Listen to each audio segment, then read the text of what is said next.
Could you share what are the joys of priesthood that, probably no one talks about? As a priest, what does a typical day in your life look like? Let's go once again back in time. You remember I we don't did know. one dinosaur video Yeah. of going back in time? It works. Yeah. What was going on through your mind on the day of your ordination?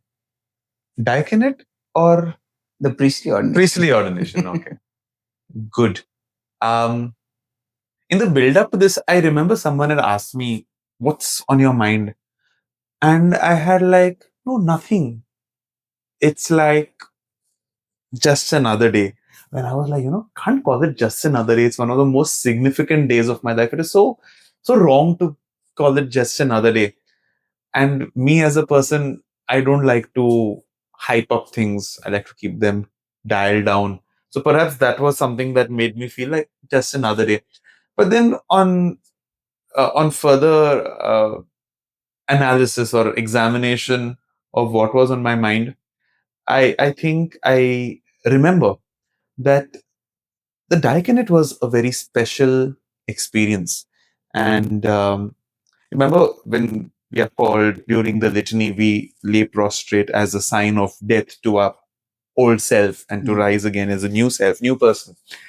And I was like, diaconate was phenomenal. It was like a very tangible, strong experience that is ineffable. I can't explain what it was, but it was a very special moment. And I was like, again, for priestly ordination, I'll have something like that. And I was looking forward to what's going to happen. That was something on my mind, let's say before Mass. During Mass, I just walked in. I'm like, okay, whatever it's going to be, it's going to be. And I remember we were walking in this long procession. And the moment we turned and entered the ordination grounds, I was overwhelmed with emotion, with the experience of the love of God. And I was like, what have I done to deserve this? Like, so much of grace, so much of support of so many people come for this ordination. Of course, we were 10 of us and not the entire crowd was for us, but the church gifting me this wonderful ministry of the priesthood. And the moment I stepped onto the ground, I think till the end of the gospel, I was only in tears. And what was on my mind was just like, why me? What have I done to merit this? I don't deserve this. But it was something beyond my expectation. Nothing on my mind, but was just a constant wave after wave of a feeling of being overwhelmed with the love of God. And I was sobbing like a child, I think, right up to the readings.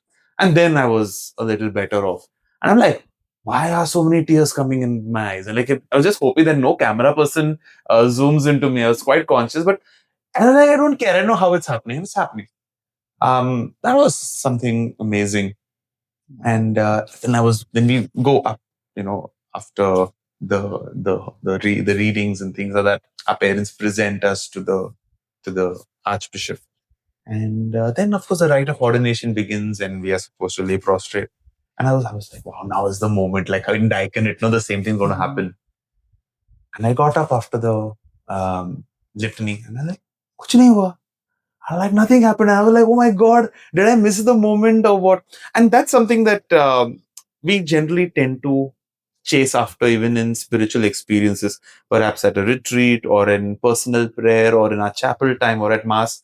We want to feel ecstatic. But that ecstasy is not always an answer. God ministers to us even in the normal when nothing euphoric happens. And we need to encounter Him in these. And that's when what came to my mind is just God is there. And the moment I left that, that desire to experience that euphoria began the time of the laying of hands. And during the laying of hands, I didn't know what to do. And all. I'm like, okay, go around so many priests, over 100, 120 priests. And the moment I started going, it came to my mind, ask the Lord for one particular quality of this priest who's laying his hands, apart from whatever else. And that was something like a personal devotion or a personal thing. And every time a priest came, I first opened my eyes and I closed them. Like, I know most of these priests. And I was asking the Lord to give me some measure of the blessings of their uniqueness so that I can be relevant to those many people, so many more people in life. I don't know if it was the right thing to do or not, but that was what was a very, very strong experience for me. And I felt, that what I stopped chasing now, that euphoria or that great or that spectacular moment, I stopped chasing it when the laying of hands happened. But by the end of that, I felt a change. I felt something completely different, which was akin to or equal to what I had that high point at Diaconet. And I was like, yeah, I think I should not be chasing these anymore. If it comes, it comes. If not, no big deal. But God is there, even in the highest of highs, or even the normals, and even in the lowest of lows. And that was something that, these are three things that I remember being on my mind, and a blessing being on my mind and not being on my mind. So I think I confused the question, but this is what I felt like answering. And No, perfectly well again. Now, from the time of your ordination to the time that you are right now, you're sitting with us. A lot of new experiences, a lot of new things has happened for sure. Mhm. And can you tell us like what has changed over these months after becoming a priest? Ah, I remember when we uh, joined the seminary, the same thing was told to us. Don't think something out of the world is going to happen just by the laying of hands. Nothing magical. You've got to start building yourself and to what you want to become, what God wants to fashion you into. Be open to the Spirit. Be open to God's promptings, and mold yourself to become a priest after God's own heart. Don't think that you can just go through these 8 years of formation just like that. And the moment the archbishop or then the cardinal just puts his hand and you'll become a priest magically. It's not like magic formula. And I was like, oh yeah, there would be some. And we were, but I both agree and disagree with that statement. Something does happen when the hands are laid. As I mentioned to you, a complete new self emerges. But I also understand why the formator said that, because it is a mix of both of these, a conscious openness and a conscious work on oneself to become who God wants us to be as priests is something we need to do. And the rest is His grace. And that's where I remember how Bishop Bosco would teach us. He taught us in human Christian personality. He said, grace builds on nature. And that's what happens with priesthood. The grace of priesthood builds on our nature, whatever our nature is. It's like this, just the other day, my youth asked me this question, which is the one superpower that you want from any of the um, superheroes available? And I'm like, one or two. I said, I'll give you two answers. One is a more physical and one is more intrinsic. They're like, okay. You can give me two answers. I like the more intrinsic one, in which I was more inclined to something like Captain America. Not because Captain America and the whole America, make America great again concept and all, not because of that. It's because what was the greatness and the goodness of that serum is that it amplified what was in the person. And so it's like, if I'm Kenneth Pinto, I am 10x myself. Good, bad, ugly. So I'm operating at 10x my potential. And what is that 10x? That's the grace of God. And I really like, and I think even Father Mike Smith speaks about the same thing. And I remembered in one of his interviews, he spoke about how this is so nice. And I'm like, yeah, myself as I am presenting myself to God, but God's grace amplifying all of these. And that's priesthood. That's been the journey of priesthood, where okay, if there is kindness, if there is gentleness, if there is mercy, if there is skill, if there is whatever it is, if there is weakness, but there's a grace to overcome it all. Everything at some X, NX, maybe 5, 10, 15, 20, whatever the Lord wants in whichever situation. And that's to summarize, I think, in short, what priesthood has done, apart from all the sacramental ministry and everything was, but it's just like an amplification in the capacity. I look back and I say, I'm not capable of doing any of this. And it's very true when people come at times to have a chat. There have been so many times like, Lord, I don't know what to tell them. I have no idea what to speak to them about. You got to handle this.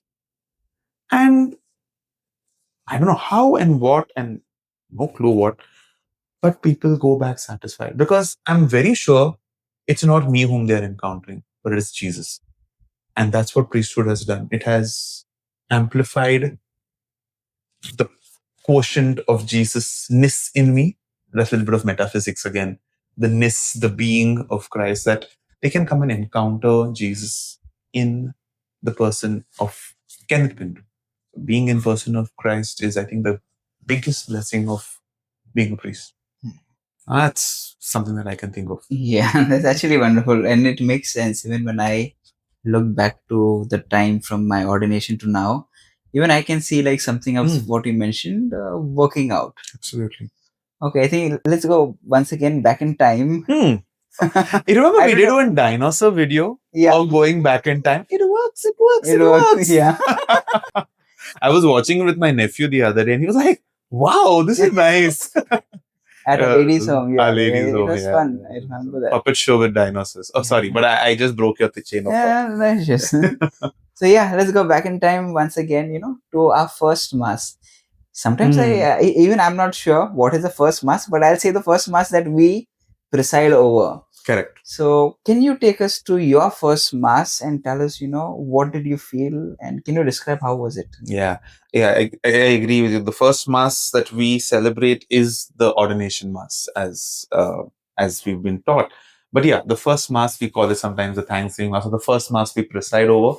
For me, was in Mulund, St. Pius X Church, and again, it was so overwhelming to have a church full of people to come and attend that mass. It was a 4 o'clock mass in summer.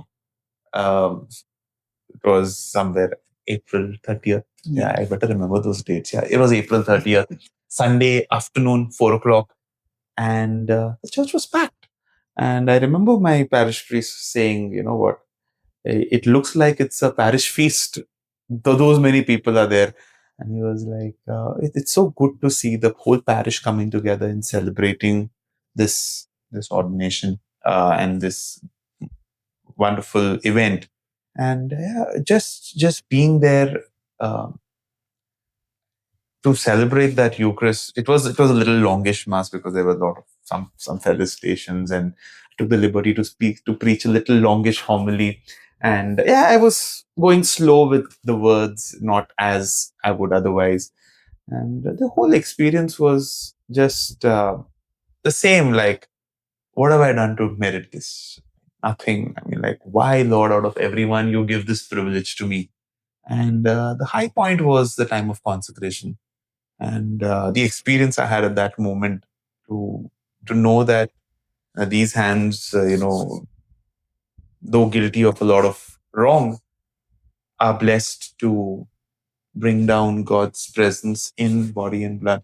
The consecration was something that I'm still trying to figure out what really I experienced. It was something completely out of the world.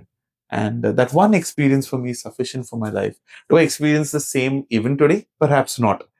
But that one experience is an enough reminder that it's happening every single time. And yeah, it was something phenomenal, something wonderful. Seeing all the people who have journeyed with me through these years of formation, not only a formation in the seminary, but also from my young age, who helped me in various associations of the parish, taught me how to even read and pronounce correctly. Sunday school teachers, choir teachers, friends, batchmates. Um, Church was filled with everyone, old senior citizens who would say, Baba, everything will be okay, 8 years will get over, just be there. And well, it was fantastic. That one Eucharist was truly that experience of, though we are many, we are one body in Christ. I could feel that unity, and then to be able to celebrate the Eucharist. I remember mentioning that in my talk with the people, maybe in the homily or in the Thanksgiving somewhere.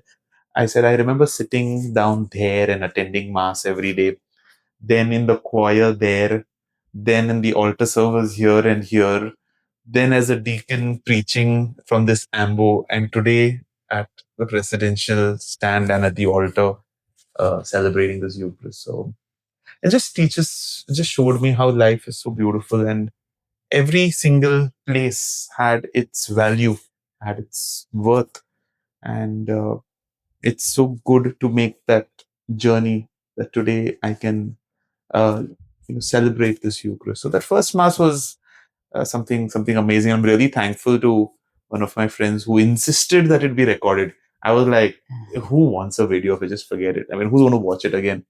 But she was like, no, no, no, you have to. How can you not do it? I'm like, Asha, theek hai. Chalo, shoot it. I'm so thankful that it was shot, and I tried to watch it on the ordination anniversary on Palm Sunday. It was a busy day, so I just went through it, and it was really nice to go through it again. I'm glad that YouTube has not pulled it down for any reason, and it's still there. And I hope it remains there forever, and I can keep visiting it every time. It's beautiful. It was just so beautiful. I lost all my photographs actually of ordination. Why does that keep happening to you? Hard disk got corrupted. What to do? Ouch. As a priest, what does a typical day in your life look like? Oh wow, cliche questions which have very difficult answers. Yeah. A typical day in the life of a priest is a very untypical day because no 2 days are the same ever. It is so unpredictable. It is so filled with surprises that just cannot say a day repeats itself. And that was something that I always desired, even when I joined the company, when I worked for a year in a corporate world.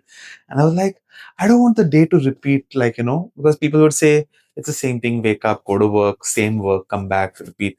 And I was like, I wouldn't want a job like that. And I got a job which was very, very mixed up and things like that. And every day was a unique day, even with my business. Every day was a unique day. And same with the priesthood also. A typical day would have certain immovables.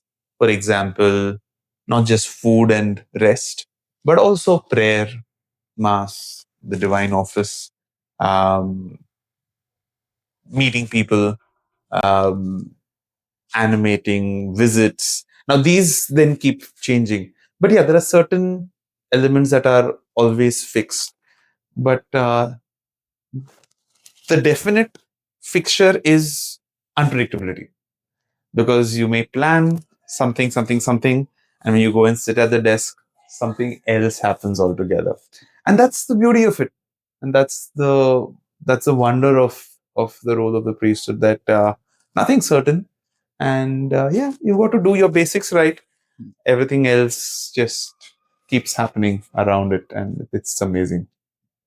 So I tried to answer your question by not answering your question. No, no. But take it for makes what it sense is. because even I'm a priest, so it's the same thing. You will understand. I don't know if your viewers are going to understand it, but let's leave it to Certain- mystery. Let's leave it to mystery. Yeah. Could you share what are the joys of priesthood that probably no one talks about? The joys of priesthood, I think one thing is no marks for guessing, is just the privilege of being a priest. It's like, as I said so many times in this interview or this podcast or whatever you want to call it, what have I done to merit this? I mean, it's absolutely unmerited. It's just a gift that has been given, and no words can express that joy. That it can be earned. It can't be got by doing something or accomplishing certain tasks.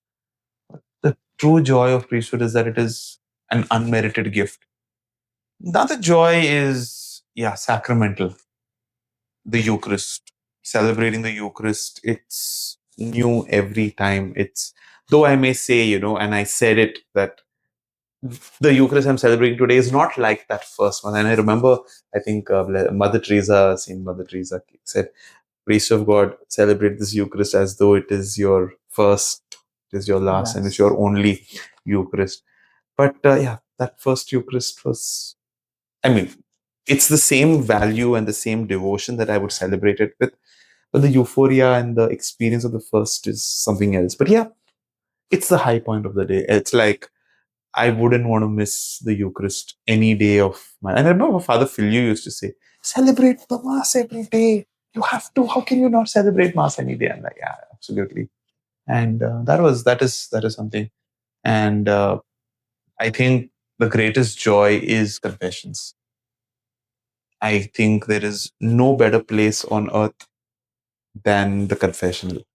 It's so beautiful. It's so amazing. It just teaches me of uh, how uh, insufficient I am as a human being to minister that sacrament, but how the grace of priesthood enables me to sit there, and how imperfect I am, but yet I need to give out perfect love and mercy of our Savior. And these are joys that go beyond measure, and nothing compares to this. Apart from this, there are so many more joys. The joy of children being around. I see children coming and they just come and they just, hold me. They're just so little. They hardly come to my knees or to halfway through my thigh. And they just come and they'll come and give a hug, and so much of love exchange. The youth, the energy that they bring, the trust they have, the hope they have. Um, People of all ages who come and connect, who come and share their lives, who come and celebrate their life. If they have purchased a house or they purchased a vehicle, we are included in their joys. So the joys are so much. It's like this, as Jesus said, whoever has left mother, father, and joined, has followed me. I'm paraphrasing it. Will have so many more mothers, so many more sons, daughters, or whatever it is. And that's truly playing out. And how do we forget our senior citizens? All the loving grandmoms who will say, I have made bhangra curry today, so I'm bringing that for you, or whatever else is there. There is sorpotel we have made, or the love that they share. Again, what have I done to merit this love? What have I done to partake of this love? But it's there, flowing all the time, and that's amazing. That's the most beautiful bit, and yeah, that's something that I will remember and cherish all the days of my life. That's something good. In the end, it is all about the grace of God and something that we have never ever Absolutely. merited. Absolutely. And since Absolutely. you mentioned confession, I remember an incident wherein a person came to me and she asked me, like, can I come to receive the sacrament of reconciliation? I said, okay, yeah, sure. So she finished her confession. She went. She was weeping, crying in tears and all. And then, 2 weeks later, she comes back and she tells me, do you remember me? I said, no, well, I don't remember, honestly. But she said, I was on so and so day, I came to you for confession. And she's saying, you know what, she had mentioned about a physical wound or something that she had. And she said that after the confession, it just disappeared. And I want to testify this. I want to tell that, I've been healed. And I'm like, I did not do anything. I cannot do anything. It's all God's grace. So it's really wonderful to, in mysterious ways, we can see that God is working through us, and that gives us joy. Absolutely. It's fantastic. Oh, by the way, this doesn't break the confessional seal, right? No, I don't think so. It doesn't. It doesn't. Otherwise, we both would be excommunicated right now. It doesn't. Others will not put it on video. No. It doesn't break the confessional seal. Don't worry. Could you also share about the challenges of priesthood? Yeah.